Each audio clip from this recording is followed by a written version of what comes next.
So the first problem, இதுதான் நான் முதல்ல டீல் பண்ண போறேன். கவனிங்க. என்ன क्वेश्चन கேட்டிருக்காங்க பாருங்க. Prove that P, P then Q, Q then R implies R. So இதுதான் பாத்தீங்கன்னா கொடுத்திருக்க செட் ஆஃப் premises.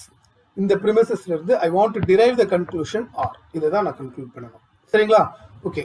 So இந்த சம் எப்படி ஸ்டார்ட் பண்ண போறேன் அப்படின்னா ஃபர்ஸ்ட் வந்து நம்ம எடுத்து எழுதலாம். First the given premises are. என்ன ப்ரிமிசஸ்லாம் கொடுத்துருக்காங்களோ அதெல்லாம் எடுத்து எழுதுங்க. given premises are சொல்லிட்டு இந்த மூணு ப்ரிமிசஸையும் எடுத்து எழுதிக்கங்க.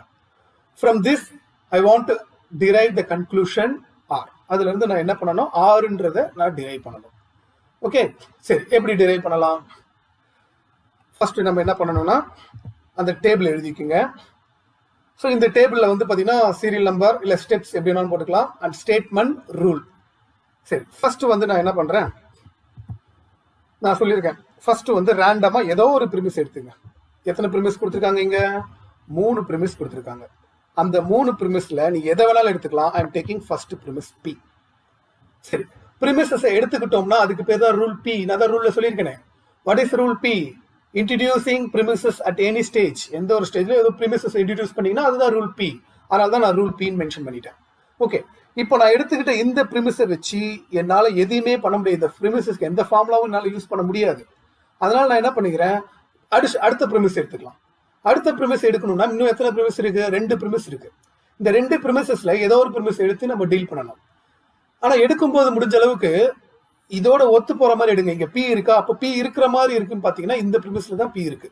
ஸோ அதனால நான் என்ன பண்ண போறேன், செகண்ட் ப்ரிமிஸ் எடுத்துக்கிறேன். ஓகே, ஸோ செகண்ட் வந்து take second premise P then Q. அதுவும் ப்ரிமிஸ் எடுத்துக்கிறதுனால இதுக்கு இப்போ ரூல் P, அதுவும் ரூல் P தான். ஓகே, ஸோ இப்போ இது ரெண்டுத்தையும் யூஸ் பண்ணி ஏதாவது ஃபார்முலா யூஸ் பண்ண முடியுமா அப்படின்றத நம்ம செக் பண்ணணும். ஓகே, சரி, ரெண்டுத்தையும் யூஸ் பண்ணி ஏதாவது ஃபார்முலா யூஸ் பண்ண முடியுமான்னு பாருங்க. என்ன ஃபார்முலா யூஸ் பண்ணலாம்? கண்டிப்பா யோசிச்சு பார்த்தீங்கன்னா நான் மாடஸ் பொனன்ஸ் ஃபார்முலா சொன்ன நபர் இருக்கா? வெளியில இருக்க வேல்யூவும் உள்ள இருக்கிறதுல லெஃப்ட் ஹேண்ட் சைட்ல இருக்கிற வேல்யூக்கு ஈக்குவலா இருந்துச்சுன்னா we can apply modus ponens formula. Modus ponens formula அப்படி என்ன வெளியில வரும்? ரைட் ஹேண்ட் சைட்ல இருக்கிற வேல்யூ வெளியில வரும் அப்படின்னு சொல்லியிருக்கேன் கொஞ்ச நேரம் முன்னாடி. இந்த மாடஸ் பொனன்ஸ் அண்ட் மாடஸ் டாலன்ஸ் ரிப்பீட்டடா நம்ம யூஸ் பண்ணுவோம். சரிங்களா? இதுதான் இப்ப பாத்தீங்கன்னா இந்த ரெண்டுத்துக்கும் நடுவில் I can apply modus ponens formula. So அப்போ அந்த மாடஸ் பொனன்ஸ் ஃபார்முலா அப்ளை பண்ணுங்க பார்க்கலாம். இந்த மாடஸ் பொனன்ஸ் அப்ளை பண்ண பாருங்க. ரைட் ஹேண்ட் சைட் வேல்யூக்கு ஈக்குவலா இருக்கிறனால லெஃப்ட் ஹேண்ட் சைட்ல இருக்கிற value PQ will come out. அதுதான் இங்க நான் ஃபார்முலாவை கொடுத்துருக்கேன். இதை திருப்பி ரீகால் பண்ணி பாருங்க. What is modus ponens? Left hand சைட்ல இருக்க வேல்யூ ரைட் ஹேண்ட் சைட்ல இருக்க வேல்யூக்கு ஈக்குவலா இருந்தா right hand side will come out. இப்படின்றது தான் மாடஸ் பொனன்ஸ். அதுதான் நான் இங்கே யூஸ் பண்ணியிருக்கிறேன். ஓகே, சரி, இப்போ நான் வந்து உங்களுக்கு சொல்லியிருக்கேனே ஃபார்முலாவை யூஸ் பண்ணா அதுக்கு அந்த ரூலுக்கு என்ன பேர்? ஃபார்முலாவை யூஸ் பண்ணா அந்த ரூலுக்கு பேரு T, ரூல் T அப்படின்னு பேரு. அதனால தான் நான் இங்க மென்ஷன் பண்ணியிருக்கேன் ரூல் T. ரூல் Tன்றது எந்த ரெண்டுத்துக்கு நடுவில் எதுக்கு ஃபார்முலா யூஸ் பண்ணியிருக்கோம்? we are applied formula between 1 and 2. அதனால அதையும் மென்ஷன் பண்ணியிருக்கீங்க 1 and 2. என்ன ஃபார்முலா யூஸ் பண்ணியிருக்கேன்?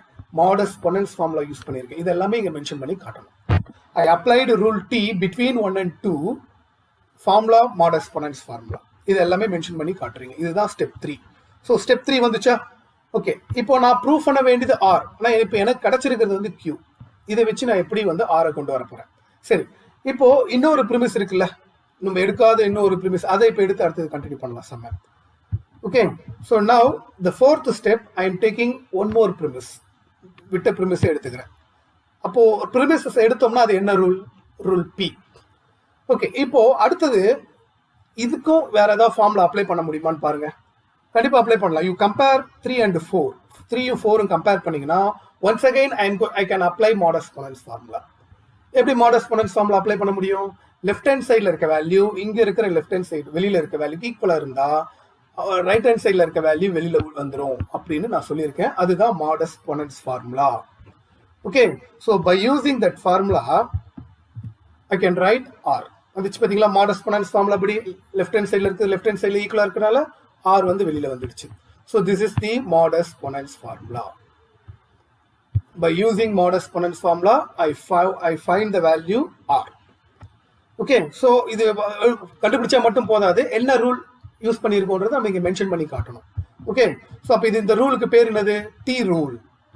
நான் ஃபார்முலா யூஸ் பண்ணதுனால T rule. between 3 and 4 formula mod exponents formula. இப்போ பார்த்தீங்கன்னா நான் என்ன கன்க்ளூட் பண்ணணுமோ அதை இங்கே கொண்டு வந்துட்டேன், அதனால ப்ராப்ளம் முடிஞ்சு போச்சு. சரிங்களா? So hence problem prove. So இதுதான் இந்த சம்.